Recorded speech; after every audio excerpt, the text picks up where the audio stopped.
Hey, welcome back to the channel. And today I've got some special guests. I've got Dr. Paul Garner and Dr. Todd Wood here with me. And actually, they're not with me. They're not live. We're going to be watching one of their videos, a video released this morning. Todd Wood and Paul Garner are the co-hosts of a YouTube channel called Let's Talk Creation. And I'll just say it is the best source of understanding young earth creationism. They discuss all kinds of issues. I highly recommend this particular channel if you want to understand the mind of young earth creationists. I am a regular viewer of this particular channel, and although I haven't shared any of their material on this site yet, I aim to remedy that today. So just yesterday, I was working on some images for a video that I want to make that addresses a particular topic, which is speciation after the flood, or rapid speciation and expectations of young earth creationists as to how the world was populated with so much diversity coming from just a few animals that were on the ark. And I was thinking about that topic. I had a particular nugget prepared that is a little bit new. It's a bit of a twist on things that I've said in the past, because if you've been to this channel very much, you know that this is a topic we discuss a lot. And lo and behold, Todd Wood and Paul Garner put out this video this morning, episode 113 of their podcast, Let's Talk Creation, After the Flood, Diversity of Life, in which they discuss what is the young earth creationist approach to how did we get so much diversity on this earth if it was crimped down to a very small number of individual animals on the ark. At least we're talking about land animals here, not necessarily bacteria and fungi and plants and all that stuff. But nonetheless, how did we get this much diversity in such a short period of time? And so I'm going to let you hear the explanation from the horse's mouth, right? I mean, from two bona fide young earth creationists discussing this particular topic. I'm going to give them a chance to explain, the rationale.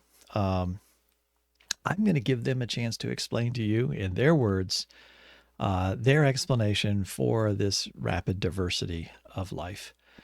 But of course, along the way, I have a few things that I would like to react to in this particular video. One thing in particular that Todd Wood says I have a pretty strong reaction to. And I know if he's watching this right now, he knows exactly what he said that I'm going to react to. But Todd, you're just going to have to hold on or skim forward through this video. It's going to be a little ways down because we're probably going to listen to 10 or 15 minutes of this before we get to that point.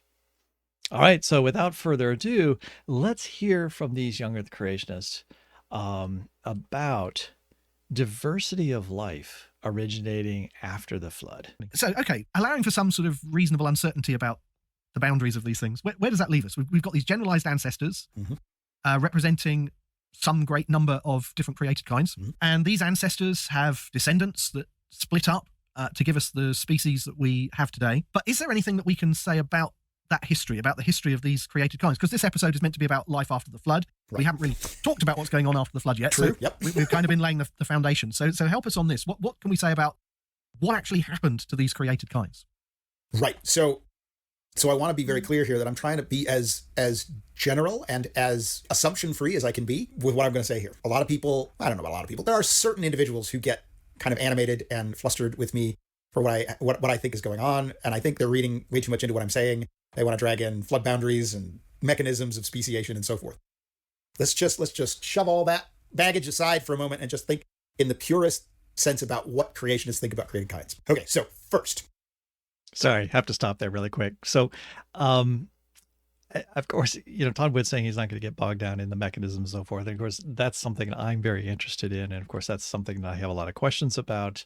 And that is what my next video will be about, is really thinking about what the young earth creationist mechanism would be. But he's going to say something very important in this video that is going to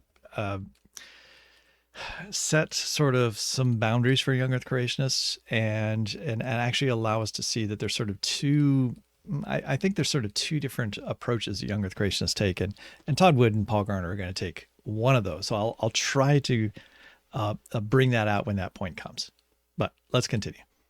Creationists generally agree that created kinds are more than just the species. And like we've said, there's a couple of reasons for that. One reason is the reality of hybridization that sort of messes up the boundaries of things. Another reason is this phenomenon where you give two different experts the same classification assignment, and they're going to come back with things that are slightly different. These are things he discussed in the first 15 minutes of the video. So there's something weird about species. They're not as recognizable as you think they are superficially, and they're not maybe as stable as you think they are superficially.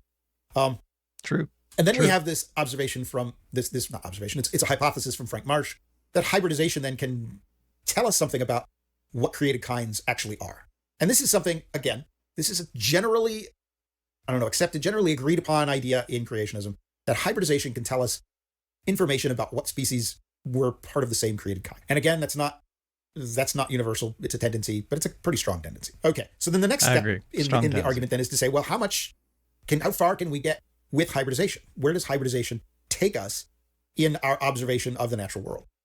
Are we talking about big groups of things that are able to hybridize? Or are we talking about a narrow set of things, very small group, like the sand cat and the wild cat and the jungle cat and so forth? Because that's not really hard to imagine that those things hybridize. Wolves, coyotes, dogs, they all look very similar. That's not a big surprise. But what about wolves and jackals? What about wolves and foxes? I mean, how far does this go? These are really important questions I ask of creationists all the time. It goes pretty far. It sometimes can go surprisingly far. So when you look at credible, and I emphasize here, credible, documented reports of hybridization, not just because your grandpa told you that animal was a cross between a cat and a rabbit, but because you actually have, documentation, you find some surprising things can hybridize. So people might be familiar with ligers. That's what I love about this podcast. I mean, he's very careful. They don't call names out and so forth among other young earth creationists. But yes, there are many young earth creationists out there that are very quick to claim hybridization of all kinds of different organisms in order to try to show that, based on Frank Marsh and others, and just like you said, that there's a common idea among young earth creationists that if two things can hybridize, that must mean that they have genetic compatibility such that they must be part of the same kind. They share a common gene pool in some ways, and therefore they can't be separately created or distinguishable kinds. But many creationists are, we'll call them the hybridization lumpers, right? They look for any evidence of the possibility that somebody has hinted that two things could hybridize, or stories out there of like I said, the grandpa told me he once saw this particular animal that looked like a cross of these two things. So therefore those things must have been able to hybridize. The scientist in Todd Wood is coming out here and saying, like, I need verifiable evidence. We don't want to, as creationists, to base our ideas upon, he said, she said type of reports. And so he's going to say, we need to have a sound foundation of real solid hybridization evidence. Now, I'm going to toss one thing in here, because even hybridization is tough. At what point, what constitutes genetic compatibility? And this goes back to another one of my videos, right? I talked about how if a sperm and an egg, all right, if a jackal and a wolf, or a red fox and a wolf tried to breed, or we tried to force it to breed, and you saw that the sperm and the egg could fuse and it got to 16 cells, and then every time, it didn't work out, right? Spontaneous abortion occurred. Would that still count as hybridization? Because you had some compatibility for a few cell stages. Or does hybridization require a functioning adult organism to have been produced? So even the definition of hybridization, what constitutes enough hybridization to indicate that something is truly compatible or is a shared gene pool, is tough, especially when you consider that young earth creationists toss in genetic entropy and genetic decay, such that two things could have hybridized in the past. But maybe they've functionally, like, the genetics have broken down and are no longer as compatible. And so I know some young earth creationists might point to two different genera, or even two different things that we might call families, and we see some evidence that, like, sperm and egg can fuse to form a zygote, and that zygote might grow into a couple cells, and then compatibility breaks down. That might be evidence, right? That could be evidence, according to some young earth creationists, that in the past they could have produced a fully, functioning, viable offspring. but because of the passage of time and the accumulation of mutations, they no longer can. But that makes the boundaries of kinds based just solely on the definition of or the discovery of hybridization kind of iffy, right? Kind of difficult. But what Todd Wood and Paul Garner are going to say here, I mean, there are cases that clearly are hybrids and they produce offspring that are able to live in this world, right? And in those cases, he finds that to be, and I think he's right, that most creationists would agree that that means they must have shared a common ancestor and therefore must be part of the same kind. Which is the cross between a lion and a tiger, generally quite a bit larger than both of them. That's an example of one of these of one of these hybrids. My favorite example when I talk about these sorts of things, and this is going to be kind of where we're going to go with this episode, is Rama the Kama. Now, Rama the Kama is a hybrid between a dromedary camel and a species of llama called a guanaco. Now, these are very different animals, right? Llamas and guanacos, they are from the Americas, from South America. And dromedaries, obviously, are from the Middle East. There are no dromedaries naturally occurring in the Americas. There are no llamas that naturally occur in the Middle East. They had to be brought together and induced to... Now, in the fossil record, they have been near each other since dromedary camels. There's, I believe that there's some fossils from North America, and there's some evidence that the camel kind, all right, evolved in North America is more, or let's say it's a major source of diversity is in North America or the New World, and then migration back to the Old World to separate these two groups, leaving the llamas behind in South America. To produce hybrids. Because Rama the Kama exists and existed at one time, I think he's dead by now, it's been a while, that means by the rules that sort of creationists go by, then the camel and the llama, the dromedary camel and the guanaco llama, they both must be part of the same created kind. So they must have split off from the generalized ancestors that were sort of camel, llama-like creatures that presumably might be part of the ark. They share a common gene pool, so they have a common origin. That doesn't depend on the fossil record. I haven't said anything about the fossil record of these creatures. I haven't said That's anything why I tossed about that how the things could diverge and change. All we observe is, well, people think that hybridization tells you about created kinds. Created kinds are bigger than species, which we kind of assume from the messiness of species boundaries. And so if those things are correct, then it follows that God did not create dromedaries or llamas directly, but created a generalized camel-llama thing that then over time split up into camels in Asia and llamas in the Americas. Okay. Well, that's... Yeah, see, that is the essential thing to know, right? Here's two different, I almost said the word kinds, two different animals that any child could recognize as being different looking things. And yet, because they can form a hybrid between the two, that is strong evidence, that's strong physical, observational evidence that those two must share a gene pool to some extent and therefore share a common ancestor. If they share a common ancestor, they must be of the same kind. God must have didn't create camels specifically as like that specific set of alleles as one individuals in the original creation and llamas, but created a Camel-Llama, right?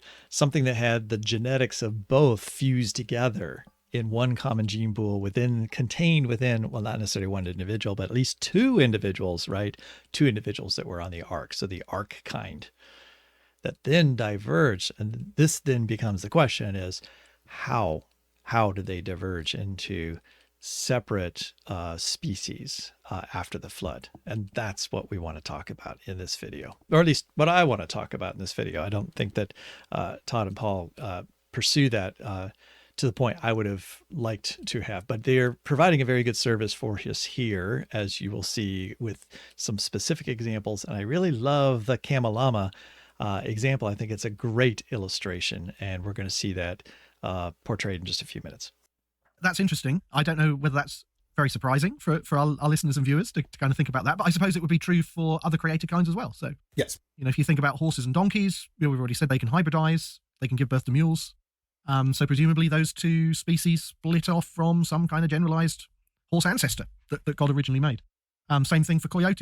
As Paul there says, horses and donkeys make mules, right? So that is a viable offspring, although mules are sterile, so therefore they can't have future offspring. So I guess I'm pretty sure the young earth creationists would explain that as, again, a breakdown of the genome such that they're not completely viable. The idea is in the original creation, even if God created 50 individual animals that were all in the horse kind, the equine kind, they might have had different variations of looks and so forth. There might have been zebra-ish types of things and so forth. And they could have all interbred with each other, and presumably they would all have fertile offspring. It could all interbreed with each other, right? Because in this perfect creation, there wouldn't have been incompatibility issues and genetic incompatibility.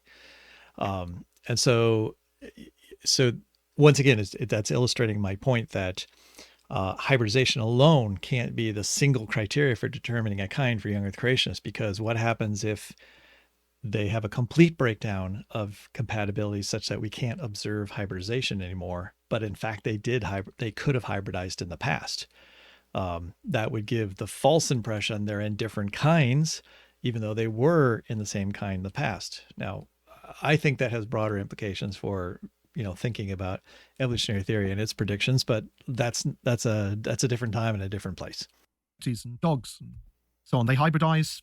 Their members, therefore, are the same created kind. They came from that sort of more generalized dog ancestor, whatever that was, that God created. And I mean, perhaps we can now just try and relate this to the flood. So if these ancestors were not directly created by God, okay, if you think that the created kinds in Genesis 1 are essentially the same as the kinds of land animals that Noah took on the ark, we know that on the ark there were only 2 of every kind of unclean animal. So that would mean, by logical inference, that the species of land animals that we see today in the world must have descended from those ancestral ark animals. So species that today we know as coyote, as dog, are actually post-flood species. They arose after the flood. Same with the donkey and the horse. Have I got that right? Yeah. Is that kind of the framework? Yeah, I think that's right. I think following the logic setting of up how the all problem, this works, then which is so the Camel-Llama thing that I've been talking about is not properly something that would have been necessarily created directly, unless there had been some sort of how all this works. Then as dog are actually post-flood species. They arose after the flood. Same with the donkey and the horse. Have I got that right? Is that kind of the framework? Yeah, I think that's right. I think following the logic of how all this works, then so the Camel-Llama thing that I've been talking about is not properly something that would have been necessarily created directly, unless there had been some sort of stable reproduction over time before the flood, leading from the original creation of animals all the way over to the ark animals. Maybe that's true. Maybe it's not. I don't know that we know. But the Camel-Llama. Todd Wood's bringing up a very important issue here. And he's saying maybe so, maybe not. And he's properly saying that because there really isn't any biblical evidence. We don't have a lot of descriptions pre-flood of exactly what happened with the animals and the diversity of the animals. But what he's saying is, maybe God created a Camel-Llama, like the combination of the Camel-Llama type kind, right? All packaged into one organism, or even if there was 100 individuals, they all kind of shared all those characteristics. And you would have looked like, if we were there at that moment in time, it would have looked like one species, some variation, but not like llama and camel, right? Or especially like, alpaca and camel or something like that, right? So they would have been obvious differences like that. And then what Todd's saying is, well, maybe they reproduced with each other and continued to produce sort of like that amount of variation until the flood. And then after the flood, conditions change. Maybe there's different selection pressure, there's genetic entropy. There's all the things that young earth creationists talk about that might have caused then that variation to get teased apart into very separate gene pools in different locations on the earth, which had very different morphological appearances, which we now recognize as different species.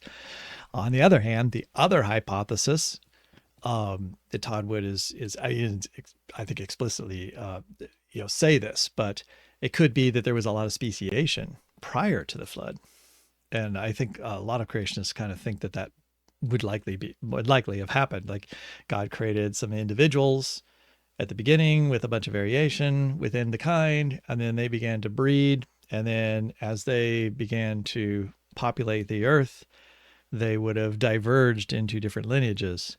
And then the interesting question is then, well, if you have two animals brought to the ark, what two were they? And that's why sometimes you'll see some creationists refer or even show pictures of like, two different cats coming to the ark, but they're not two from the same species. They're sort of two very, very different morphological cats. The female and the male are very, very different, sort of representing the totality of the diversity of that particular kind, giving you the idea that, well, when they mate, they're going to create a whole bunch of different variants, which will then eventually become the different species of cats, right, in the post-flood period. So those are the two, I guess, possibilities of that period from the creation to the flood, which is some 1650 years or so in the young Earth creationist timeline. Llama then more properly would be understood as the ark survivors. And I think we're on pretty firm ground here. I think there's a lot, and you talk to Bible scholars about this sort of thing, there's a lot of allusions in the flood account, particularly in Genesis 8, that make reference back to creation week in Genesis 1. So God sends a wind, right, on the water. That's Hebrew ruach, which is the same word as spirit. Whatever. Now, what can we then say about llama type pair? Right. I like that word, Camel-Llama. That's the game about or anything else. Yeah, I mean, let's come on to that. So we've got this picture then of some kind of dog-like pair, horse-like pair, presumably a Camel-Llama type pair. Right. I like that word, Camel-Llama. Yeah. I do too. And they come off the ark. They begin to be fruitful. They multiply, and in that process, their descendants become the modern species. They become dogs, coyotes, donkeys, camels, llamas, whatever. Now, what can we then say about the nature of that process that led to those modern species being derived from those now my ears generalized really perked ancestors? up right at this Can we point. say anything about when that happened? How fast it happened? Was it a gradual process? Was it quite sudden? Fill in some of the details here. Yeah. So these are all really good so questions. Mechanism, we're going Important to leave questions. aside mechanism again, assumptions about whether this is plausible or not plausible. We're just going to try to walk I want to through know about the logic of mechanisms. where we're going with these inferences here. So, because of course, if you're sort of influenced by evolutionary teaching and you think about how Darwin envisioned, the slow and gradual change in species over time and so forth, you might look at this and you think, well, this create a kind business would produce species slowly over time, and it probably is still happening now, right? And maybe it's faster than what Darwin thought it was, but it's still pretty slow, pretty gradual, pretty regular and steady. And maybe even if we watched closely enough, we could watch it happen. Wouldn't that be fun? And that would be your assumption if you're sort of coming at this, as I say, with sort of evolutionary assumptions, with evolutionary expectations, that Darwin's gradualism is the right way to think about things. And I think we have good reason to think that's probably not right. So we're going to take the dromedary camel again as our... Okay, this is really key right here, right? Todd Wood saying, if you start with an evolutionary assumption and you think about the mechanisms of evolution, and he's in a way, he's not saying this directly, but I think he's acknowledging that natural selection takes some time. It takes some time to sort out through the different traits and to select the right packages in order to work in different environmental conditions and so forth. That takes many, many generations. And if you're going to accumulate more mutations, even mutations that create variations that might be beneficial to organisms in different environments, that also takes a fair amount of time, takes many, many generations. And genetic drift takes time in order to change population structure over time. And so if that's your expectation, that these are those same mechanisms of evolution that evolutionists talk about are just like maybe a little bit faster or in the post-flood world, because they only have 4,350 years instead of hundreds of thousands of years. So obviously that must go at super speed or something like that. And many young Earth creationists, especially ones that answers in Genesis, are constantly trying to point out like, oh, here's an example of some new species that formed in just a matter of a couple of years, or like, here's some other examples. Nathaniel Jeanson's constantly pointing out various new studies that show like Darwin's finches have evolved faster than we thought.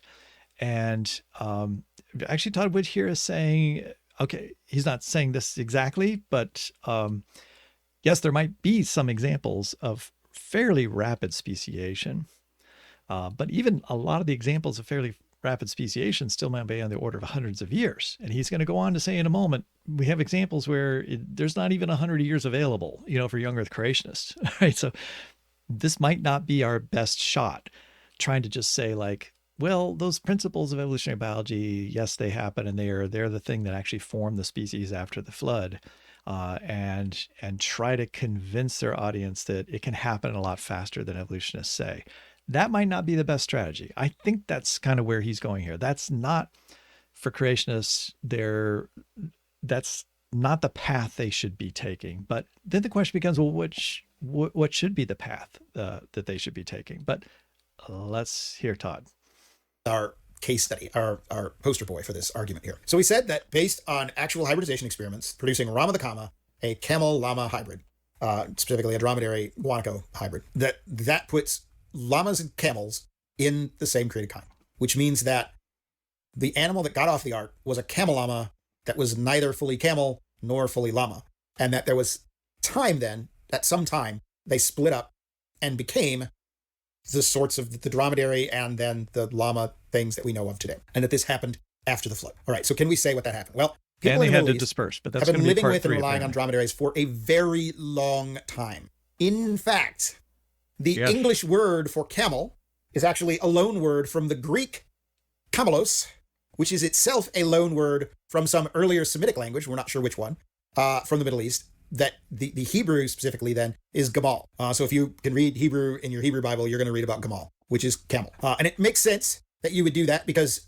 for animals like this, you go to a country where you see a weird animal and you say, what is that animal? They're going to tell you the name in their own language. So the idea that we use camel, we who did not grow up in the Middle East use the word camel for these creatures, makes perfect sense. We're using the language that they would have used to describe the animal to begin with. And then when you look more closely at, say, the archaeological record, you find that we have very, very old records of specifically dromedaries. We have art. So, for example, in the Saudi Arabian desert, we have rock art of dromedaries that's believed to be older than the pyramids in Egypt.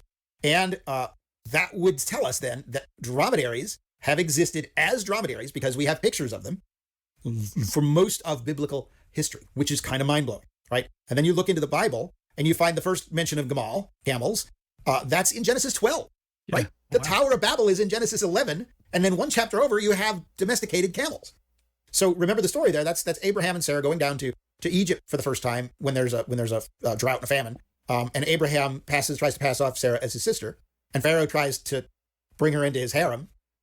And he pays off Abraham with sheep, oxen, male donkeys, male servants, female donkeys, and camels.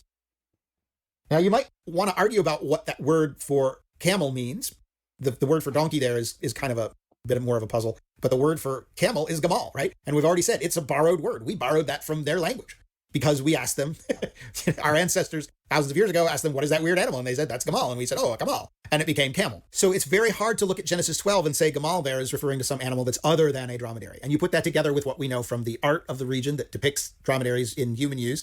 And you have to come away with this idea that, okay, sometime between the flood, the end of the flood, when Noah got off the ark with the Camel-Llama creatures, and the time that Abraham went to Egypt, which in sort of, is not very much longer after that. Just a few hundred years. The first dromedary was born, and someone looked at it and said, I'm going to ride one of those. And they became domesticated and valuable animal servants for human beings. So, yeah, we can kind of begin to say some things about the timing of animal changes after the ark, after the flood. This is super important, right? It's such a simple point, but many people overlook this. And I've mentioned it many, many times, and I find that often people are very surprised. They never really have thought about that. But there's, in the case of camels, which I had never used the camel example, but there are drawings of unmistakable camels, right? They're very, very old. I would say older than the flood, but let's go with the young Earth creationist timeline. The very oldest possible art, right, that exists post-flood, and there's camels already.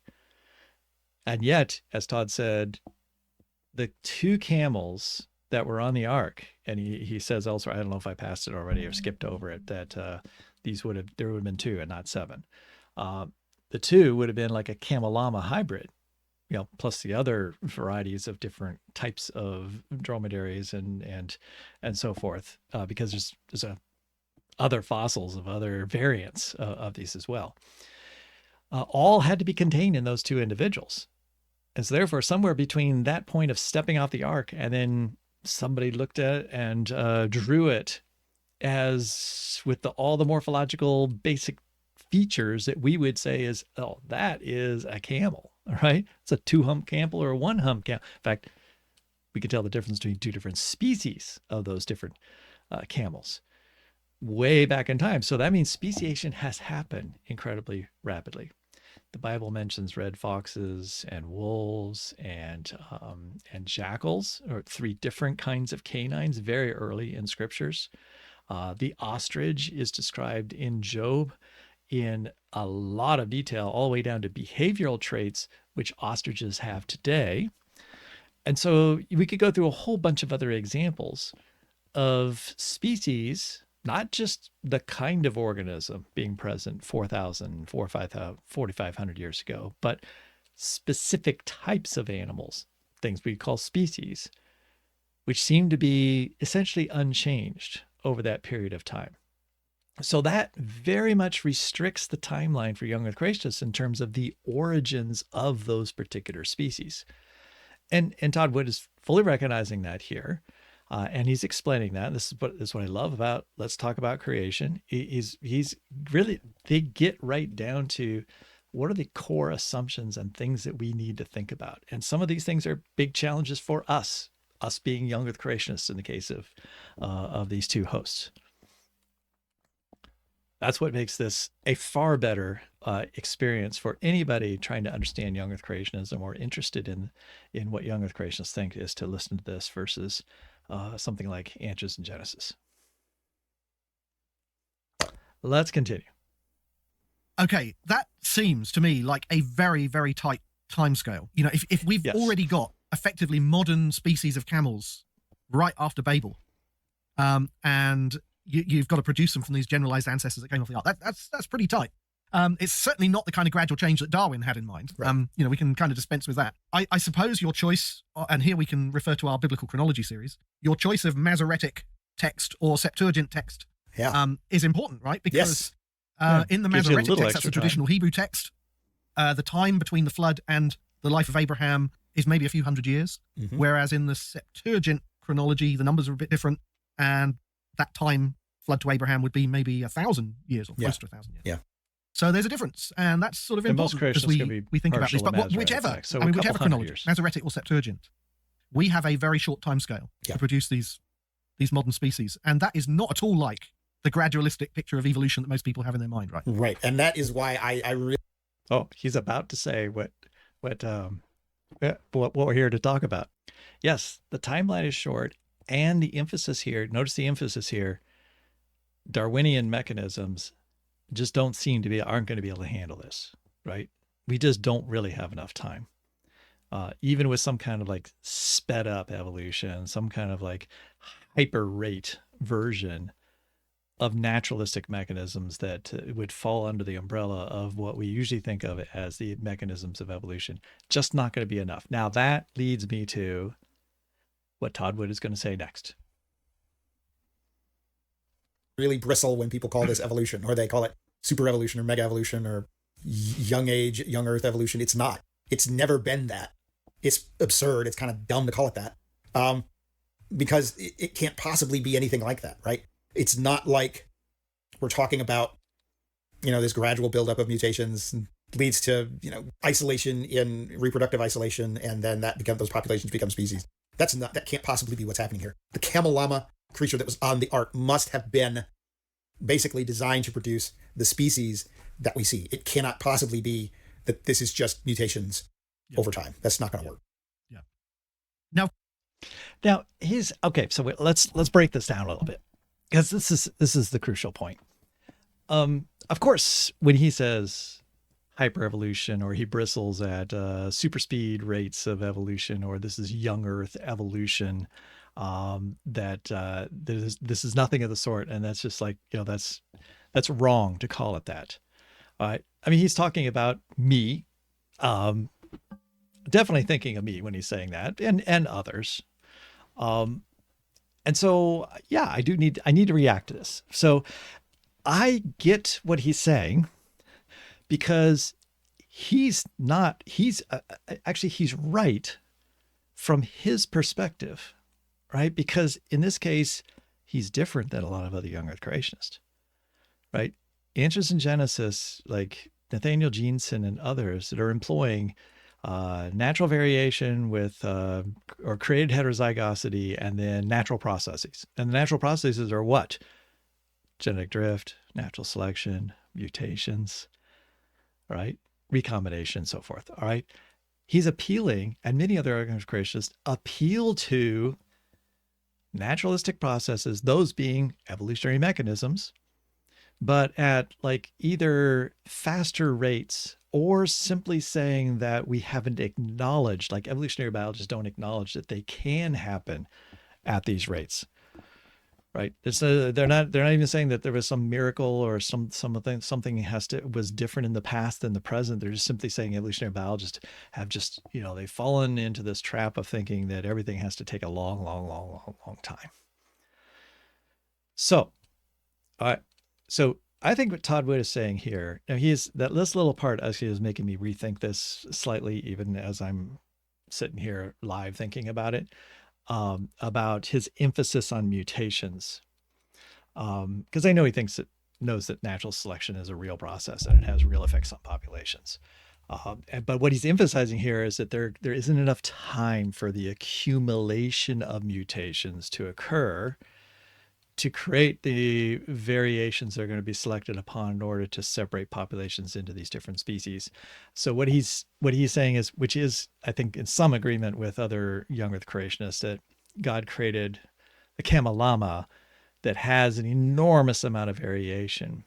He's saying that like the camel and the llama live inside of that, right? Inside of that original created animal.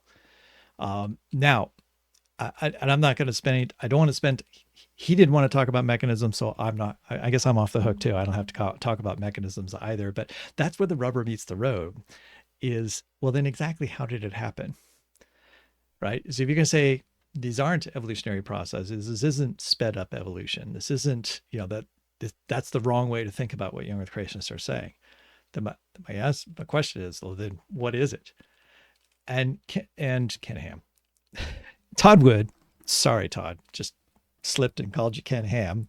Todd Wood has proposed other mechanisms and others outside of I'll call the standard young Earth creationist apologetics ministries, have suggested a number of different kinds of things.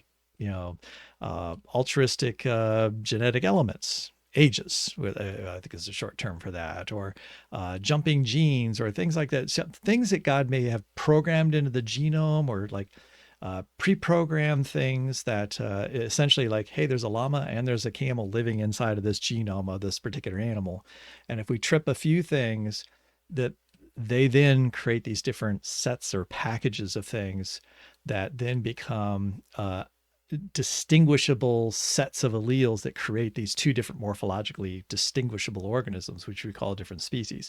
And that can happen over just a generation or two, versus random assortment and randomization of all the alleles, creating lots of different variants, of which then some of them survive environments and they have to be selected for, and then they get to, it is a process. Right? The traditional mechanisms of natural selection, genetic drift, and mutations take a lot of generations in order to form separate gene pools that we would call species, right? Isolated from other such gene pools, all right, or dissimilar gene pools. So I don't know, maybe there's some semantics going on here, but I think there is a real difference between Todd Wood's envisioning of the mechanism of like how organisms change this rapidly and adapted to into varieties of species, than what many other young Earth creationists kind of just like really do kind of just like, hey, it's evolution that's really sped up that we just never have recognized as that much change. Now, I'll give Todd Wood another out for me here, for him here. I think he's also just not wanting to say that. He's saying that all that variation could exist in an organism, and it is just kind of separating it out It might be by some mechanism we don't understand yet. But that is not the creation of novel new things. And he's thinking that, evolution is really about making novel characteristics that didn't exist in the ancestors, right? He's saying like llamas and camels, although they look different, they could have had all those pieces of information in the original ancestor that God created. And so it's not right to call that evolution if you're just sort of separating out God's formed organisms into separate little pools of information, right? Packages of alleles that then we can distinguish with our eyes and call different things. But I'm going to come back on that. And I'm going to say that, in fact, that llamas and camels, from my perspective, their ancestor, the common ancestor to them, which Todd Wood is saying they have a common ancestor. I would say their common ancestor didn't have nearly all the genetic variation that llamas and camels have today. So if you take both of those and you ask all the variants and you pull them together, far more variations. There are genes that are in those organisms that aren't in the other ones. There are certainly many, many different alleles and variants of different genes that are in one species versus the other. Genome organizations, reorganizations, different, there's all kinds of differences. Significant. I'm sure there's hundreds of millions of differences between the two. And the common ancestor, I would say, wouldn't have had every single one of those variants. And therefore, there has to have taken a lot of time in which there has been a buildup of mutations and new genetic variations added to those different organisms in order to make those different species. That would constitute, all right, adaptation and change and novelty being formed from common ancestors. I will still say the young earth creationists, although they're not going to accept that much new information is formed, but I'm still saying it's a must, right? That the common ancestor wouldn't have had that much information. And therefore, if they're going to say that this common ancestor then became those things, they're still going to have to account for a lot of new genetic information having formed in those different lineages as they separated. And I'm not just talking about new genes. I'm talking about new regulatory pathways. I'm talking about, different switches and so forth that are significantly different. It's about the coordination of really complex systems in order to create, there's got to be a lot of genes involved in the formation of those fat reserves in camels, right? And there's behavior issues and there's brain things and all this stuff about, regulation of that. Camels know that they need to drink X amount of water. And if you bring a llama out to the desert, they're not going to react the same way. That's a complex regulatory pathway that's involved in that doesn't just form from, hey, I split two different, I had two offspring and they happen to put all those circuits together in completely different ways so they could survive in completely different environments. The complexity of the differences between those organisms suggests a lot more change than I think is being acknowledged here. Let's continue. Of course, this might make some people feel quite uncomfortable. This very tight timescale. So how I'm going to play devil's advocate here. So what about if we backtrack and we question one of our assumptions? Great. What if the ark ancestors of the I love this logic were already dromedaries? So Noah took 7 of every clean kind. Mm-hmm. Maybe dromedaries were on the ark. Okay. Yeah. One problem I see with that is that Leviticus 11, where it lists the kosher foods, specifically identifies camels as unclean. Oh yeah, this is where there's two. So presumably, whatever camel ancestor was on the ark, it must have been present as just 2 and not as 7 or 7 pairs or 7 times 7. However many you think 7 by 7 actually means. That presumably excludes the Camel-Llama ancestor or even the dromedary ancestor if you think a more limited variation. So basically, the only way to have domesticated dromedaries on the ark, so they're already in existence at that point, is if dromedaries were their own kind of separate kind. Yeah. And guanacos, llamas, were a different created kind, and they were on the ark as well. But they hybridize, so they can't be. I suppose the implication of that would be that Marsh's ideas about hybridization have got to be wrong, because then you've got hybridization between things that belong to different created kinds. It wouldn't mean, in effect, that they have to be part of the same kind because they can hybridize. I suppose the advantage of this is you don't have to try and imagine how you can get dromedary camels arising between the end of the flood and the time of Abraham. Right. But you've probably got to rethink some other things. Yes. So one possibility. One possibility, Todd's going to say something different, but one possibility is that camels, dromedary camels, that is, that was what was on the ark. And then after the ark, some of their offspring changed into llamas, all right, and migrated, all the way around to North America and down into South America, and then adapted to living in the high elevation regions there. So there's a migration issue involved here as well. And so you don't, in biology, we're often always talking about how hey, don't forget that if you have two different species today or two different kinds of organisms and you're thinking about their common ancestor is something different, right? It's something between the two. But that doesn't mean that the ancestor couldn't have been almost completely look like a camel. And then the camel remained the same because it's living in the same environment that maybe it was in before the flood. And as the camel descendants migrated away and experienced different environments, maybe they continuously environmentally tracked their environment. There's a Randy Guliu's a shout out for him. Okay. That they then diverged, right, and started to use different biochemical paths, different, I'll say different genetic networks, or different switches were turned on, and then they became llamas, right, because that llama programming was in that camel, and so they switched to being a llama. So that's another possibility. You don't have to see it as being an intermediate, which then splits into two separate different sorts of kinds. So that would be a way of having the camels be present, in their form that they're in today, right after the flood, because the ancestor, the camel kind, was camel-like in terms of its look, and the llama is an offshoot of that. But let's see what Todd has to say about that. Is to simply question, as you say, the assumptions, right? And one of the assumptions is hybridization tells us something about created kinds. So maybe that's wrong. And if we did that, though, we have to count the cost, right?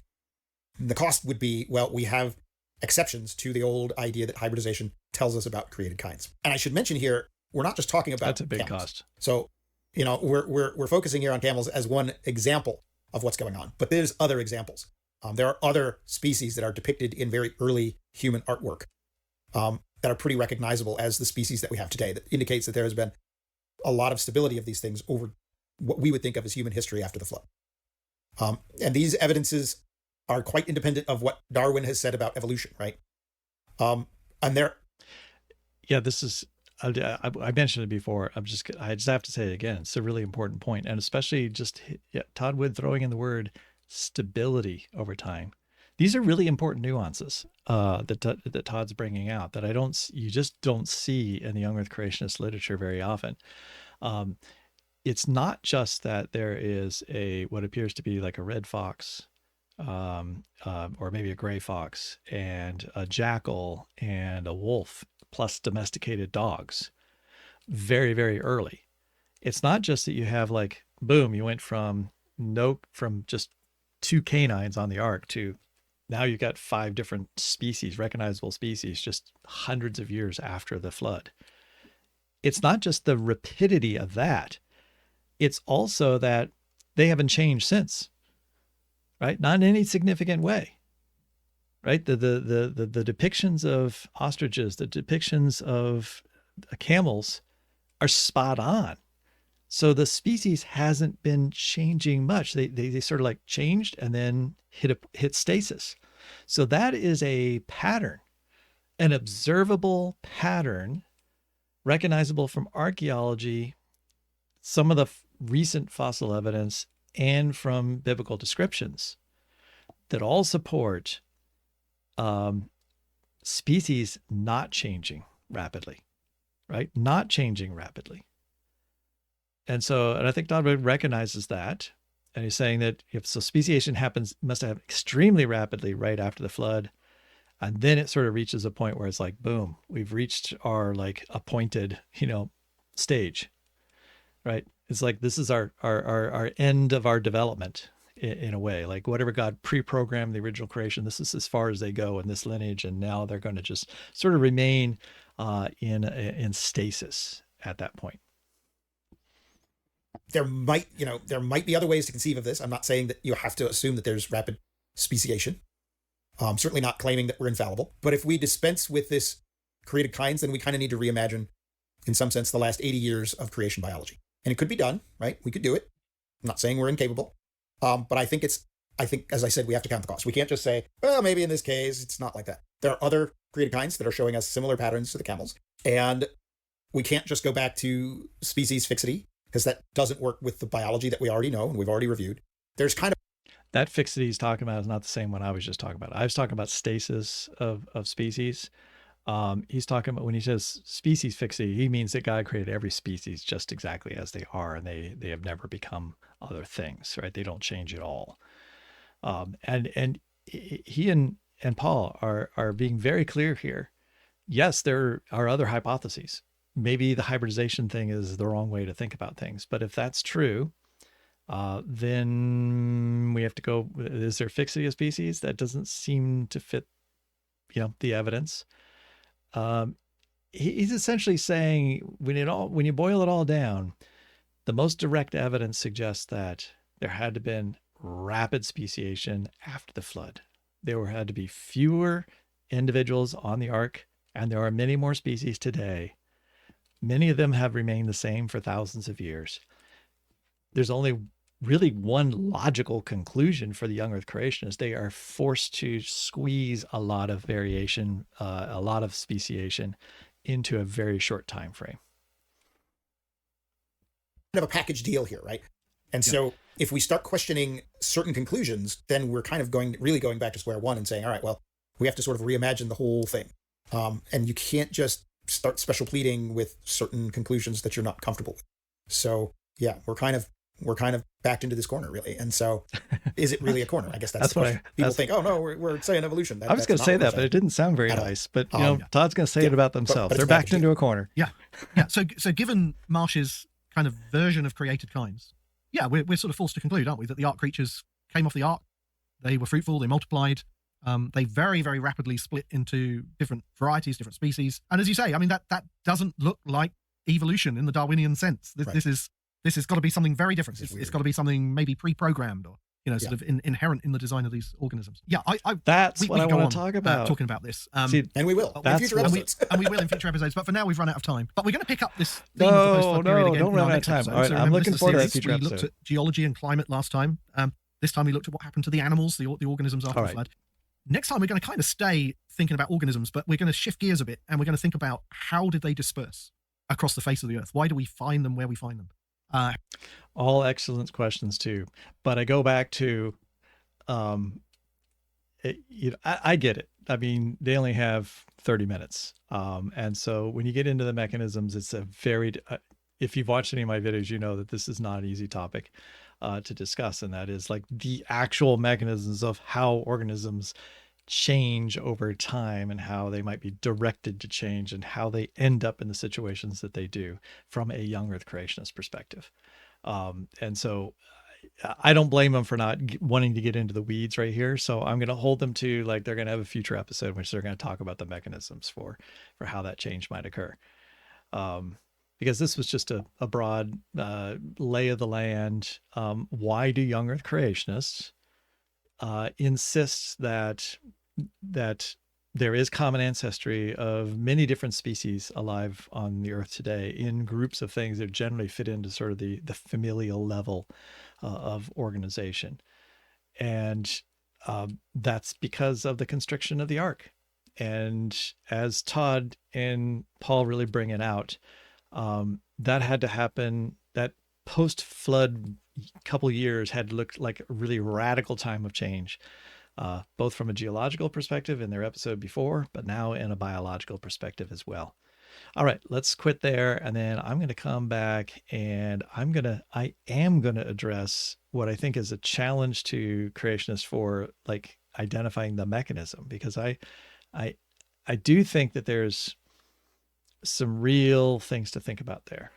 And so I'll just leave it there for now. Thanks for listening. Thanks to Paul and Todd for sharing this perspective about young earth creationism. And check out their channel. It's a really go-to resource if you want to just find something about, like, really at this point with 113 episodes, they've covered a large amount of the landscape of young earth creationist thought. And it's not always like what they think. It's many times providing multiple perspectives of like, here's, some creationists have said this, some have said this, some think this, some think that, on very controversial issues. They have not shied away from some of the toughest topics in young earth creationism. And they've had guests on as well that have taken contrary positions within the young earth creationist community. So all of that, very valuable resource. Thanks, Todd and Paul.